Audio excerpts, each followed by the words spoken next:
one-to-one level. And Lord, I'm sure that the church here in Wellington will be blessed by how you will use him as well here tonight and in many weeks ahead in the future. Lord, I pray that you would help us to catch this burden that Pat has for this great charity and this work that you are doing and that you are equipping people to do on the other side of the world, Lord.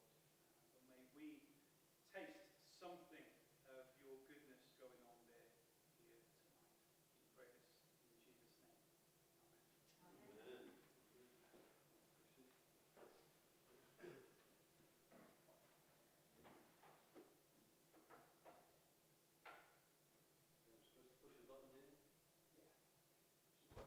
Does that work?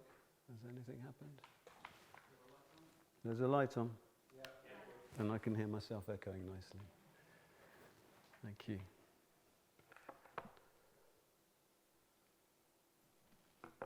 Oops.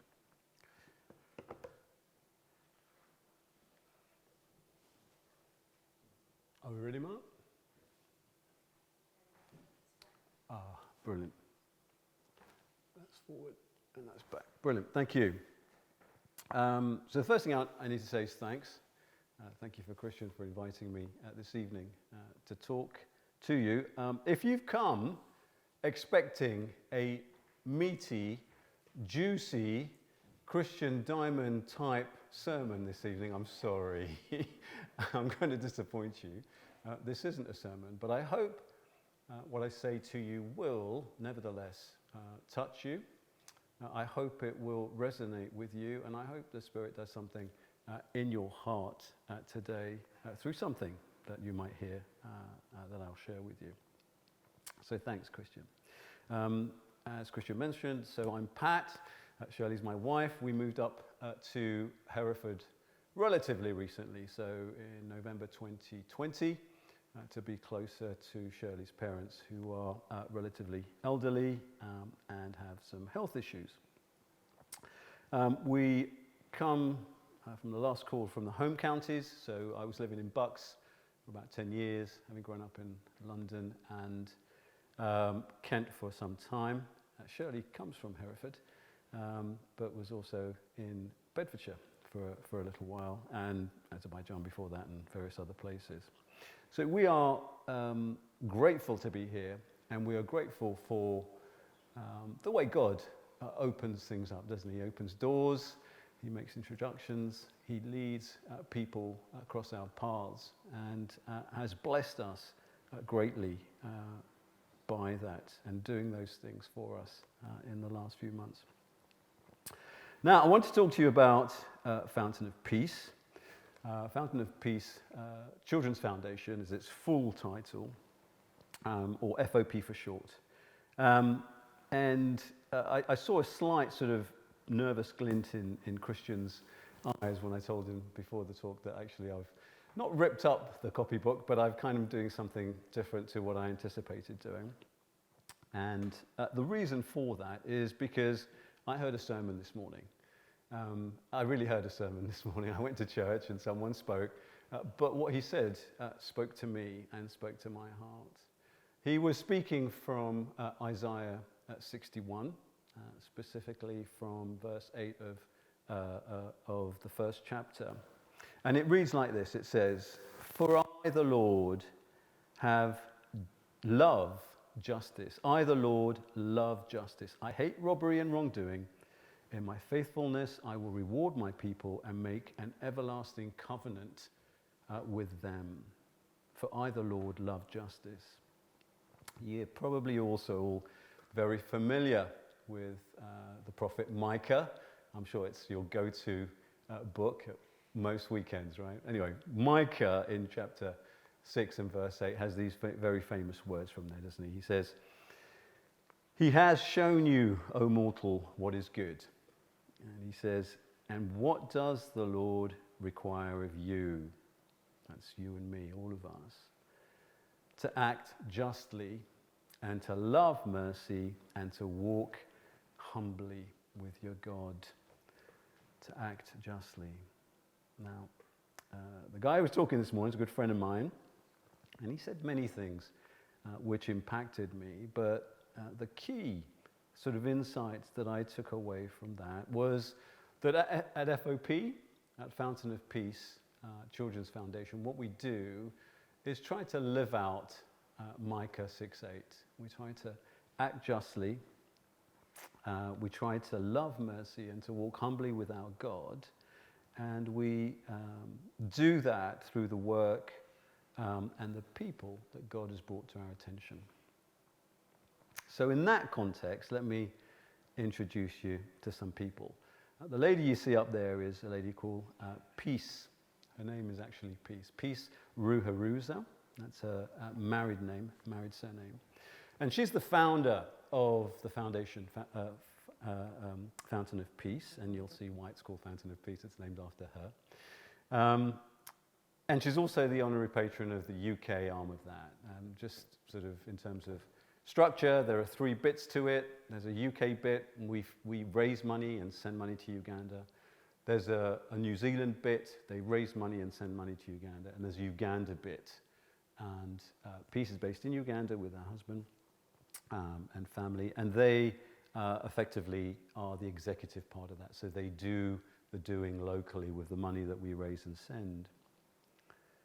Peace herself is a miracle. She's a walking miracle. She was born into a very, very poor family in Uganda. I don't know how many, hands up, how many of you have been to Africa? Okay. So some of you will know, which parts of Africa were you in? Uganda, Rwanda, Kenya, where else? North Africa, Ghana. Ghana, North Africa. So east, north, and yeah, okay. So east, The English speaking part. Missionary friends in Senegal, so So- a little bit of context. Okay. So you have some context, a sense of what it looks like, feels like. And where were you in Africa? Morocco. Wonderful. So some of you will know what that feels and looks like, to be born into a poor family. Now Uganda, I'll talk a little bit about Uganda, and Uganda is not the poorest country in the world. That accolade goes to Burundi, a reasonably near neighbor it's just to the south of Uganda. But that said, it's still very poor, and I'll put that into context as well. So she was born to a very poor family, and the context in these poor families is that it's also extended, and so if you can't look after a child, you kind of pass them around to a family member. And Peace was one of those children that was passed from family member to family member until they ran out of family members. And then she was left to die under a tree. She was one of the fortunate ones, and she was discovered there, or it was brought to the attention of Compassion, the aid agency who look after children and sponsor children. Some of you may sponsor children through Compassion. She was found by Compassion and taken in by them. And her sponsor was gracious and kind and loving enough to sponsor her throughout her younger years, throughout school, through further education, higher education, further education, and then eventually to finish her degree in Uganda. She worked a number of years after that for Compassion in Uganda, and then moved to the UK, where she worked for them for a little while more. And then she was convicted. She was convicted, and in fact, it was more than that. She was discovered at the age of 8 by Compassion, and she made a promise there and then to God. And she said that if God were to take her out of that situation of neglect and abuse that she was subject to, that she would commit to looking after the most disenfranchised, neglected, and marginalized of the world and from where she came from. So while she was here in the UK working for Compassion, she was convicted by that promise and decided to do something about it. She was driven by another Bible verse, and the Bible verse that drove her was from James, and you're probably familiar with this as well. So it's James 1, verse 27, and it reads like this. It says, "Religion that God our Father accepts as pure and faultless is this: to look after orphans and widows in their distress, and to keep oneself from being polluted by the world. My friend this morning spoke of justice being based on a number of things. It's based on fairness, it's based on advocacy, and it's based on morality, God's morality. So it's not surprising, is it, that God should ask us as Christians to respond to the unfairness, the voicelessness, and the immorality of the widows and the orphans' situations and plight. Now, our purpose at FOP is to provide hope and a secure future for children. And we do that by providing a Christian environment for orphaned and abandoned children and other critically vulnerable children throughout Western Uganda. This chap up there is Timothy. Oh, I'm going too far. There we go. This chap up here is Timothy. Timothy had a mum who died at childbirth, and you'll hear this theme recurring. Maternal mortality is a big issue in Uganda, and it's something that is relatively easy to resolve. It's centered around hygiene issues mostly, and something that we're trying to tackle as a group as well. He was left with a father who, let's say, was irresponsible and couldn't look after him. His grandmother took him in. It was brought to the attention of the authorities when she couldn't feed him and started to feed him on the local beer. Timothy was taken away from her and brought to us. He's one of the early children that we received. We started taking children in 2014, and he was number 7. He came to us at 5 months old. That's him, 5 months old, in his grandmother's arms. He's now a boisterous, lively, just lovely 8-year-old boy. Now, another way we express our purpose at FOP is by providing these children with a safe, loving home. And this is a home where they'll receive hopefully the love, care, sort of protection and support they need to thrive. It's not going to be the perfect family home, but it is a home. They have a house mother. This is a house mother who's teaching them the Bible. They have a house mother who stays with the house, and they will grow up with her. Babies come to us from virtually from birth, weeks old, literally weeks old, and we commit to care for them until adulthood. We're one of the few registered agencies of this type in the region, which makes our services under great demand, essentially. So we are constantly having to say no because we just don't have the capacity. We have limited resources. And life at FOP in Uganda starts in a baby's home, and that's the first building, if you like, and you'll see it a bit later on, that we constructed, where we bring babies in. They start there, and we have babies, probably capacity for about 8 to 10 babies there. And then after the age of about 3, they move on to a family home. The family home consists of a house mother, a nanny, and then the children. And we'll have probably about 8 or 10 children in a family home. Now, as of January this year, we have 66 children. And as I say, the demand is just not going away. There are lots of reasons why these children come to our attention and come to us. And that just seems to be growing all the time.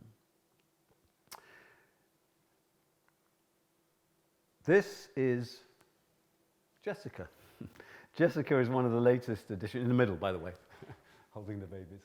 She's one of the latest additions to our group of house mothers in Uganda, in Njaza. She happens also to be a qualified nurse, which is really, really helpful.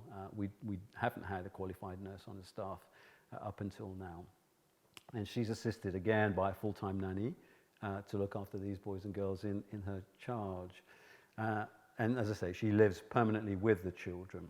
We also work closely with the local agencies, so local nurses and hospitals and doctors who will visit regularly and just make sure that the children have the right medical attention as well. We often also get surprise visits by the authorities. So in 2021, so last year, we had a surprise inspection by the Regional NGO Coordination Committee. So it's a local authority, and they essentially do that. They coordinate the activities of regional NGOs.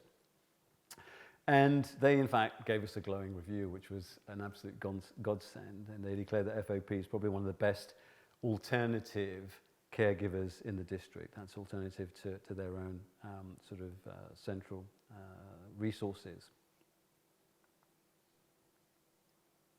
So, our purpose is to rescue babies from hopelessness, is to provide them with a family home. But a couple of further critical expressions, if you like, of our purpose is to actively participate in the academic and spiritual formation of these children.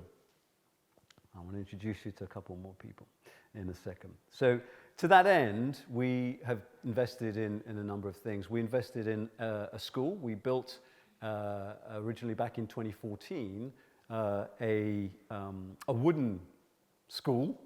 What we didn't know was that termites eat wooden schools in about 4 years. So in 2018, we had to start from scratch and start building a proper brick sort of structure. And now we have, and I'll show you again some slides on that, we have 2 brick blocks with a toilet block in the middle, which is very important. And we have 500 children attending the school. So you'll do the maths, you'll know that it's not all the FOP kids that go to the school. We have 66 there. They're not all of school age either. But we open the school up for the local village and the local villagers. As other schools, it's a fee-paying school. However, we do support the villagers in that. Otherwise, actually, attendance would be very, very poor. And it's one of those factors. Poor education in this part of the world is common simply because people can't afford to send their kids to school. At some point, we intend to extend the education facilities to include sort of higher and vocational training for these children, so that they leave us with the ability to earn a living for themselves and become part, a functional part of society, contributing, maybe generating income for themselves and for the communities they find themselves in as well. Young man at the top there that you see is a lovely guy called Nathaniel. They're all lovely, and I will encourage you to come out and see them one day, because you will fall in love with them immediately. So this guy's called Nathaniel. And he, again, was one of the first children referred to FOB. And they all come with such tragic stories. You'll think that I'm making this up by the end of the day, but these are real children coming from real situations of neglect, abuse, and poverty. He came to us in November 2014. He was 7 days old. His mother also died during childbirth. But as you see today, Nathaniel is one of the latest cohort to join the school. He's very, very proud of that fact, holding his book there. Sylvie, I have a particular heart for. She's the young lady reading the Bible there. The first time I went out to Uganda, she came running up to me and wouldn't let go of my hand. Wherever we walked, she'd hold my hand, and she'd constantly look up at me and say, "Are you my friend? Are you my friend?" And it just melted my heart. But they just say what's on their heart. They need to know those sort of things. She happens to be the oldest child on the campus. She's now 9 years old. And as you can see, she's reading the Bible there. So memory verses, praise, singing, all of that is an integral part of what we do with the children on a daily basis. The house mothers will do that. The nannies will do that with them. And we take them to church every Sunday, to the local Anglican church, where the local vicar and also actually an independent pastor are very, very supportive and active part of what we do at FOP. So the spiritual upbringing of these children is really a foundational keystone for us and what we do. Let me provide you with a little bit of context. Some of you are familiar with Uganda, some of you may not be. Uganda, as you can see, is landlocked. It's got a population of about 46 million people. This was back in 2020. It's probably a bit more now. It's done reasonably well for itself economically in getting people out of poverty, getting its nationals out of poverty. But this is always relative, isn't it? So some statistics. They've gone from 31% of the population in 2006 to 19% of the population in 2013 being below the national poverty line. Okay, let me say that again, the national poverty line. It's not the international or globally accepted poverty line. The internationally accepted poverty line is $1.90 per person per day. Okay, if you earn or are able to spend less than that a day, then you are officially, according to UNHCR, you are officially poor. They've done a similar thing as far as that official global figure is concerned, in as much as I think something like, they've gone from 53% to 34%, again 2006 to 2013, of those people who are below that line, which is pretty good, which means they work as a nation quite hard at getting people above the poverty line. They take this thing seriously. But remember, we're talking about $1.90 a day. Now, Chinjojo, which you can see on the end of that big blue arrow, is a rural area to the west of Uganda. It's about 450 kilometers from Kampala. Works out to be about a 5-hour drive, and not a very comfortable one at that. I wouldn't recommend taking the big green buses. But because it's rural and because it's relatively remote, it's also particularly hampered by this issue of poverty. Not a lot gets out there. A lot of the economy is based on subsistence, essentially. It is, however, very, very beautiful. Despite that, unemployment is very, very high for the reasons I've just said. And as I say, subsistence is the primary economic driver. Housing is broadly rudimentary, so you can see the houses generally are kind of wooden structures with, I suppose we'd call it wattle and daub, but it's mud, essentially, right? Wood and mud. If they've got some money, they'll put a tarpaulin roof on it. Brick structures are quite unusual. So when you see the buildings that we have, they really are quite unusual and they stand out in that area. Life expectancy, compared to the UK, average life expectancy is about 82, 81, 82, something like that, which doesn't sound that high actually. But in Uganda, it's 64, so it's 20 years younger than us.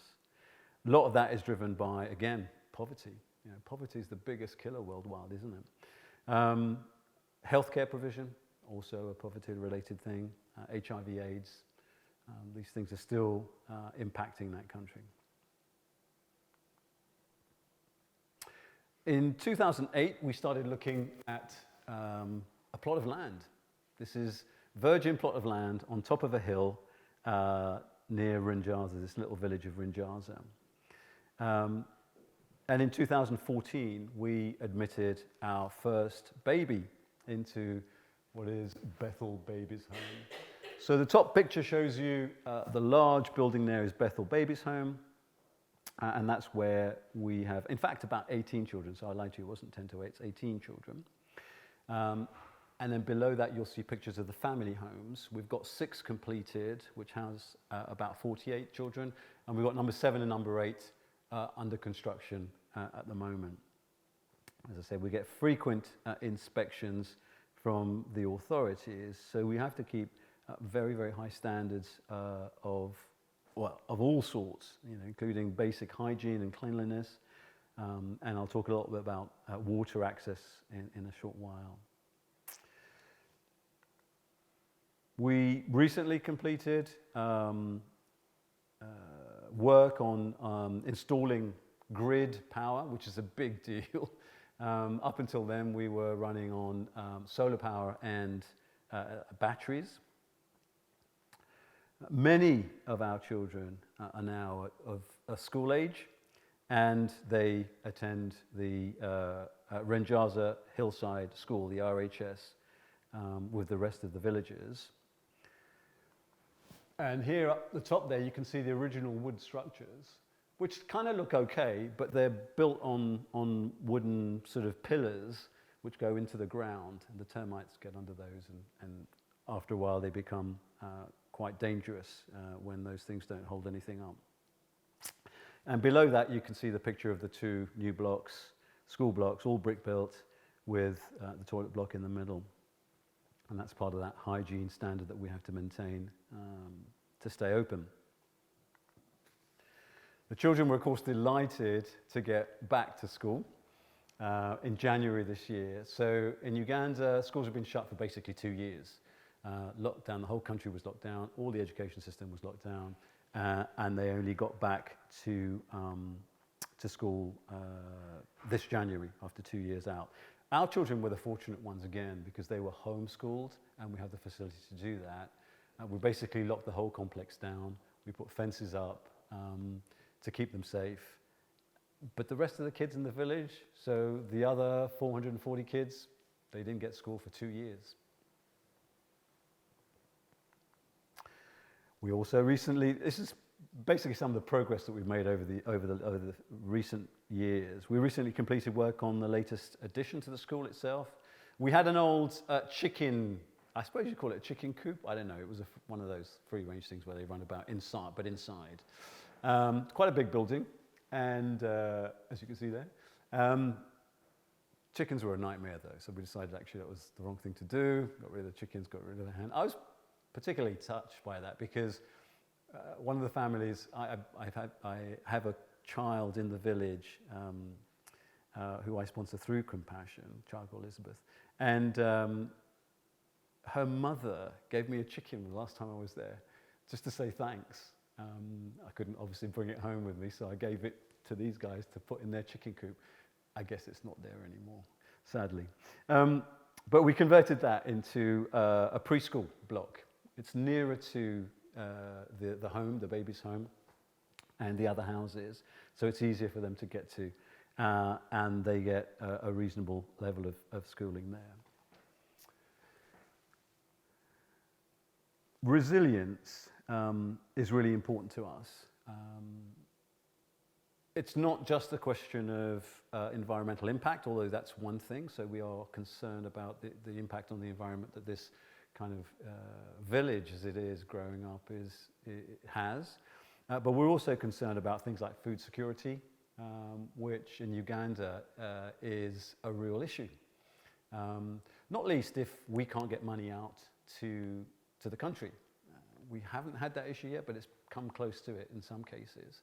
And you have to buy everything in. So one of the things we did was to invest, and we invested quite heavily in a 40-acre plot. It's a bit of a distance from where we are, but it allows us to manage some of that risk around food safety.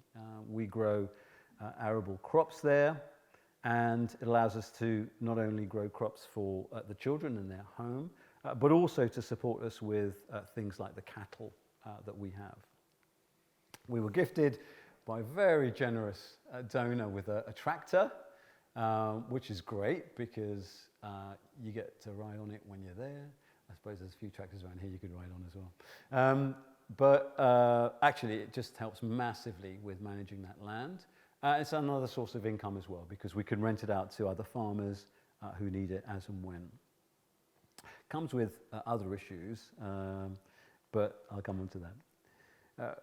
We were able to buy a silage machine and a threshing machine. These things you would normally have to rent out or hire from people, spend money on that. But again, through the kind donations of our supporters, we're able to buy these things. The threshing machine is brilliant because we grow corn, that's the staple crop, and we can produce our own corn flour, which is brilliant, and that feeds the children most of the year. And with the silage machine, the cattle that we have are now grazing free. Finding grazing land is actually quite difficult. Grass doesn't grow. Everything grows. You just throw a stick in the ground there and it will grow. It's such a fertile country. But grass, for some reason, is, well, because it's not productive, right? People don't eat grass. So there's not a lot of land given over to grass. And so finding grazing land is quite difficult. But with the silage, means that we are now grazing free.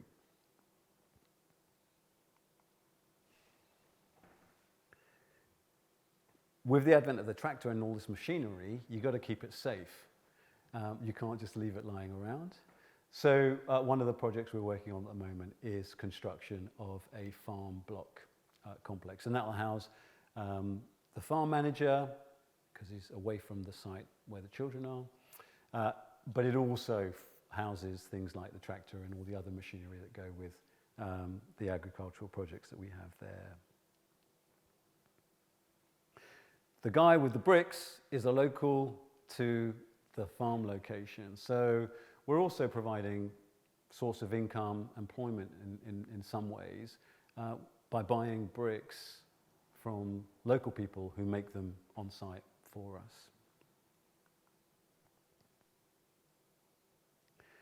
us. We really want to invest in the children, again, not only from a purely academic point of view, but as well as their spiritual understanding of the world. We want to give them an understanding of their impact on the world. So teaching them about things like self-sufficiency and where food comes from and how to grow it is really, really important. One of the things we've done is to, with every one of the houses, we've created what is known as a keyhole kitchen garden, essentially. And they're called keyholes because they're in the shape of a keyhole, but they're specifically designed to conserve water, and they were developed actually specifically for not Uganda, but for African climates of this kind. Water is a major issue, I guess, anywhere in Africa. There's a lot of it. I mean, Uganda is a very lush country. There's a lot of it that comes down. But it doesn't come down all year round. It comes down twice a year, and access to it can be difficult. So we installed a couple of 100,000 litre tanks underground that capture and harvest rainwater that comes down the roofs of the buildings. And actually those have proven to be indispensable in recent months where we've had difficult access to the groundwater. There is groundwater there and you have to pump it out, but we've had some real issues with that. And these two tanks have kept us going. We don't only work with the children. You can't, because we're not in isolation. We're surrounded by villages and villagers. So we have to take them into consideration, and we consider the greater community of Renjaza village as part of our mission. And it's the field in which we can show them God's love through provision of things like safe drinking water. On the left, you see some of the conditions in which either water is gathered at the top there with no well at all. When wells are constructed, they often silt up. So you end up with the same thing. You end up with jerry cans being half full of mud as well as water. And one of the simple things we can do is to help redig and make those constructions a bit more stable over time so that the villagers and the local people outside of the children's home also have access to clean water. We've helped, for example, in recent months, of course, through lockdown with community food bank during lockdown where, again, this is subsistence farming, this is subsistence living. If these people can't get out, they can't earn a living. And if they're in lockdown, they can't get out. and if they can't earn a living, they just can't buy food. So we saw the need to not only provide food for our own children, but also through the activities of the school to provide food for the local community. And if you ever come out with us to Renjaza, which I will again encourage you to do, we sometimes, well, often actually get involved with the local community by either building facilities for them. I think last time I was there, I was building a couple of latrines and a kitchen. They weren't attached; they were kind of separate, so hygiene issues were taken care of. But we also restore houses. So again, termite issues, these piles get kind of eaten away, and we try to help restore some of these houses for them.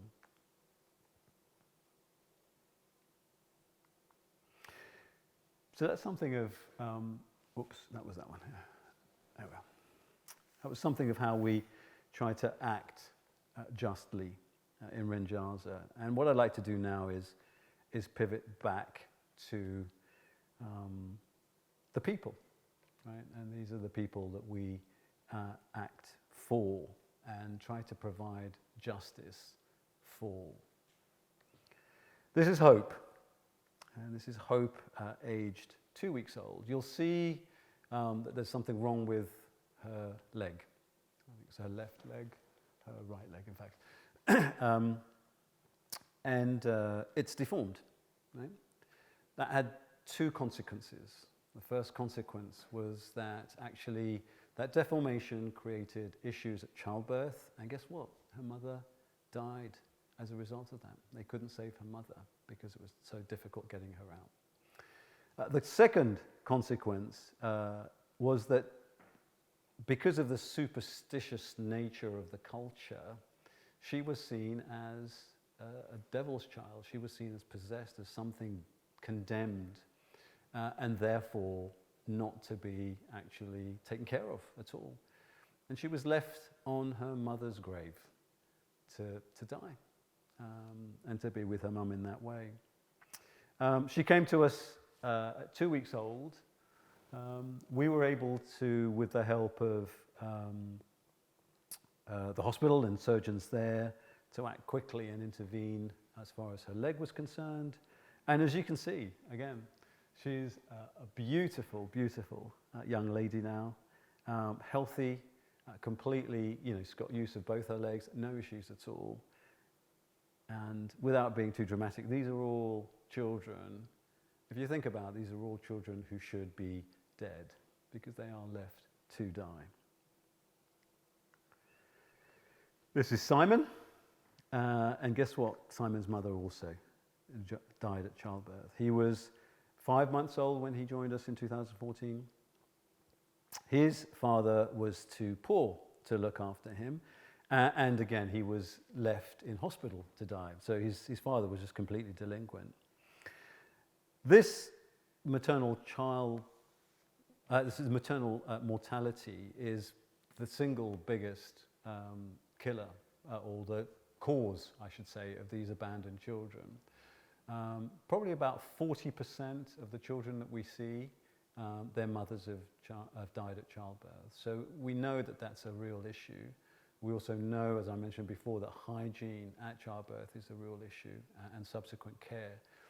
So one of the things we're doing is trying to break that cycle by providing relatively cheap kits. I won't go into the gory details of what can go wrong, but hopefully with some of these kits that we provide, it diminishes the risk of some of those hygiene issues. Wonderfully today, Simon is one of the more, I'd say he's probably one of the more vocal, and he's got attitude. You can see this boy's got attitude, right? He's got a real cheeky smile, and he's always got something to say. He's a real character in the camp. Couple of children here. So this is Judah on the left.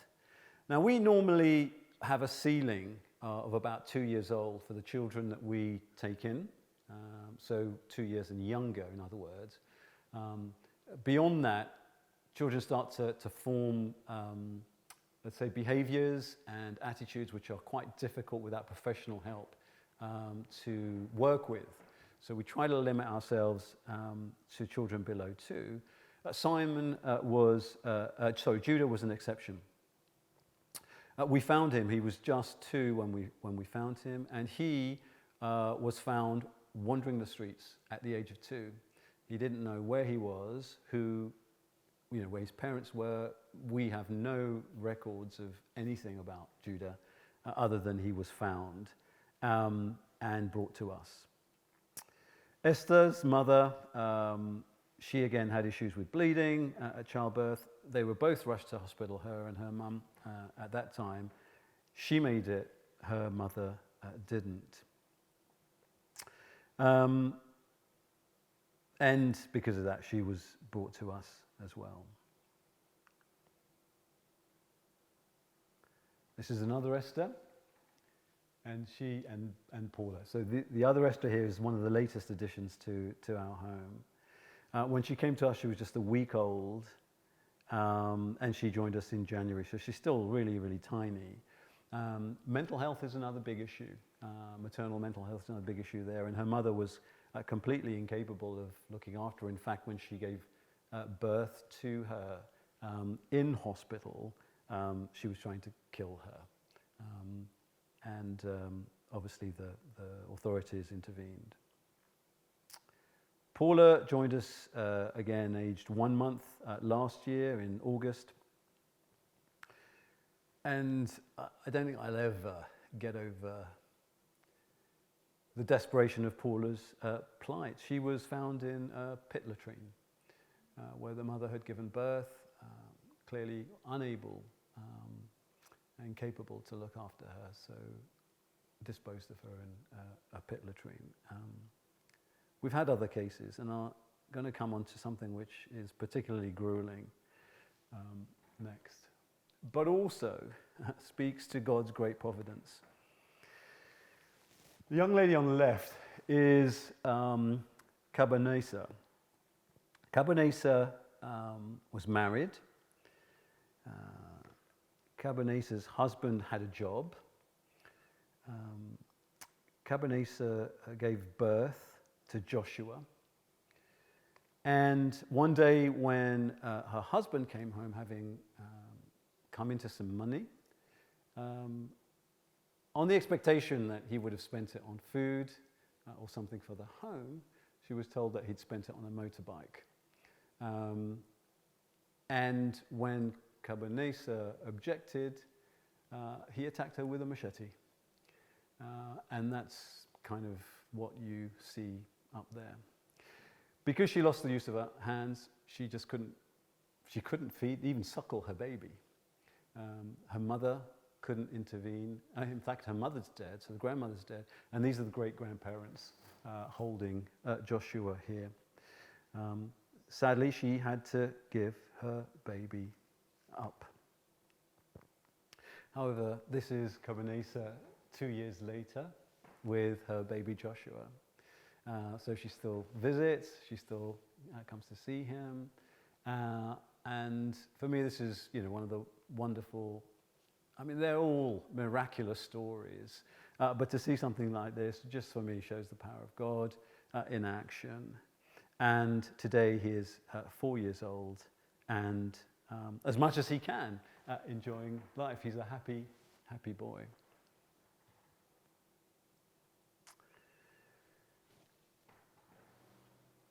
So before I go on to what you can do to help, I'd like to read to you from the Book of Lamentations. And normally quite a depressing and sad book. Actually, it has some wonderful, wonderful rays of light that come from this book. And this is from Lamentations 3, and it starts at I'm going to start at verse 20. It says, "My soul continually remembers it and is bowed down within me. But this I call to mind, and therefore I have hope. The steadfast love of the Lord never ceases. His mercies never come to an end. They are new every morning. Great is his faithfulness. The Lord is my portion, says my soul. Therefore, I will hope in him. Brothers and sisters, ladies and gentlemen, the objective of sharing this with you today isn't to make you feel sad or guilty. Christian mentioned that before. This isn't about guilt. This is about justice and belief in a great and good God who, when we step out in faith, doesn't just meet us halfway. He comes running to us with his justice, doesn't he? So all I'd like you to do is just to think about whether or how you might participate in building God's kingdom founded on justice. And here are some things you can do. You can pray for us. The most important thing, if this has spoken to you at all, and do you know what? I forgot to bring my leaflets. I've got some leaflets which are on my desk at home. I'll let Christian have them. We're in the digital age, aren't we? You can look us up, all right? Go online, have a look at Fountain of Peace Children's Foundation. There's lots of Fountains of Peace out there, but it's Fountain of Peace Children's Foundation. You can sign up for things like prayer requests and so on, and or prayer lists, I should say, and you can pray for us regularly. It's the most powerful and the most necessary thing we have in our armory, and what we ask for first and foremost. So you can pray for us. Digital age, you can like our Facebook page. If you like our Facebook page, then actually that gets sent or highlighted or whatever to all your friends, and they might have a look and they might like us as well and want to do something about justice in this place. Church partnerships, so that's where, as a church, if you have a heart for mission and you have mission partners, potentially Fountain of Peace could be a become a church partner of yours. You can become ambassadors. We can equip you with some resources, and you can go and tell all your friends and all the people that you know in your network about Fountain of Peace and the work that we do. You could potentially even become fundraisers, and you could come to us to come with us to Uganda. So we run about 2 trips. We used to run 1, but now we've expanded to 2 because of demand. 2 trips a year to Uganda, to Renjaza, one in around February, March, the cusp of, just before Easter. No, it's way before Easter, February, March, and one in July. And it's equatorial, so the temperatures don't change very much. It never gets super cold there. Sometimes gets very hot. But come and see. And come and see that the Lord is good, right? That you will see what he has done and how these children are transformed through the love of the people that work there. It's a small thing, but our dream, our hope is that these children will become not just functional adults, but transformational adults, and that the love of God will be seen through them as they try to transform their country in his name. Thank you for listening. Oh, if you have questions, happy to answer those now or later or whenever. Has anyone got any questions you'd like to ask Pat now while he's here? What is the government doing about maternal mortality? That's a really great question. So it's not that they're unaware of the issue. They are aware of the issue. They're aware of the issue right down to a local government level. And we have been trying to work with the local authorities and the local medical authorities to start an initiative specifically targeting that. Sadly, what tends to happen is you get involved in a lot of bureaucracy. So lots of talking, lots of meetings, but very little action.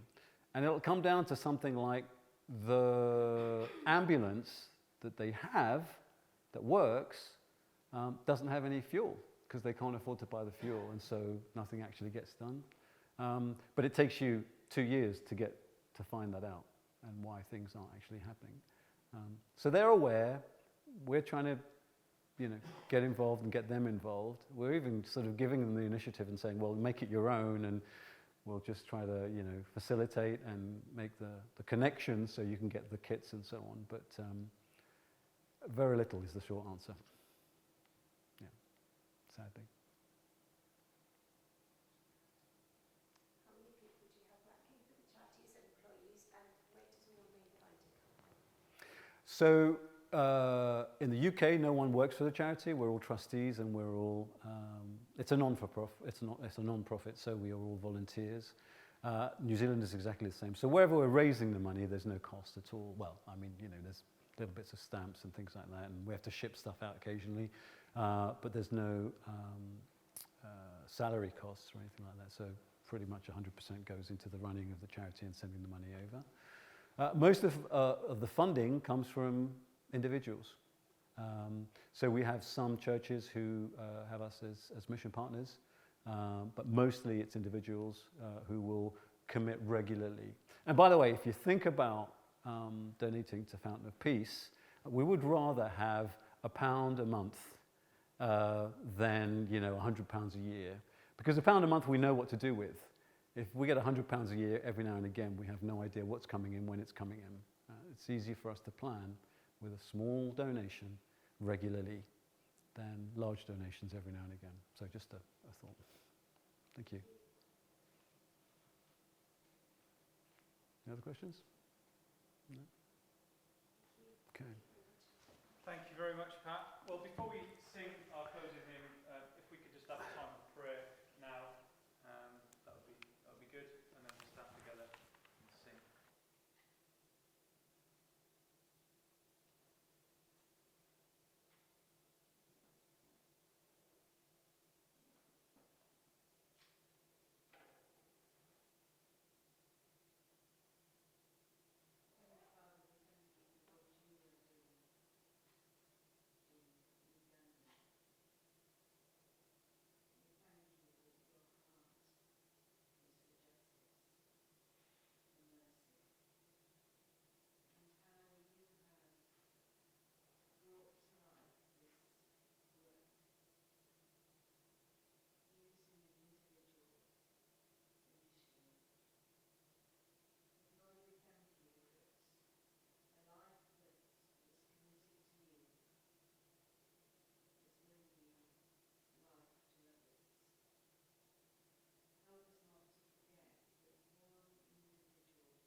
reminded this morning